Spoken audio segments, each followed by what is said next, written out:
Tapos, yung idea naman ng KCO, so yun na yung mental state ko. Tapos yung idea naman ng KCO, yung tita ko, nagluto siya ng crispy kangkong out of flour lang. Okay. Tapos yun, niluto-luto niya. Birthday ng lolo ko yun. Last birthday ni lolo. Ni daddy. Tapos, pagkain namin sobrang sarap. Parang 1 minute pa lang, ubos na ng buong pamilya yung isang nakabalandrang ano.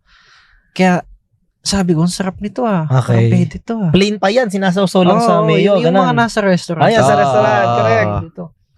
So yun, May yun. That was May. Then May, June ako nag-start. Ba, next month agad? 2020 to. 2021. 2021 na. Okay. Tapos yung mga panahon na yun pa rin yung mental state ko. Bad trip pa rin ako, galit pa rin ako. Ang nangyari nun, nagkaroon ako ng COVID. Tapos na-isolate ako dun sa kabilang kwarto for 5 days.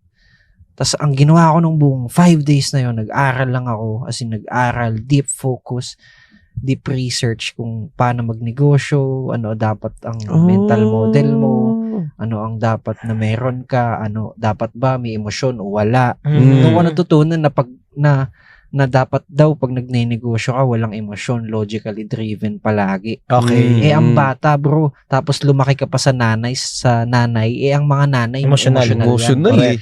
Nabasag ko agad early in life pa lang. Okay. Hindi ko agad na-adapt yung ano na yun, yung mentalidad na yun, na maging emotional. So, paglabas ko after 5 days na yun, pucha, wala akong pakialam sa buong pamilya ko. Para kang pumasok sa silid ng kaluluwa at panahon pala dyan.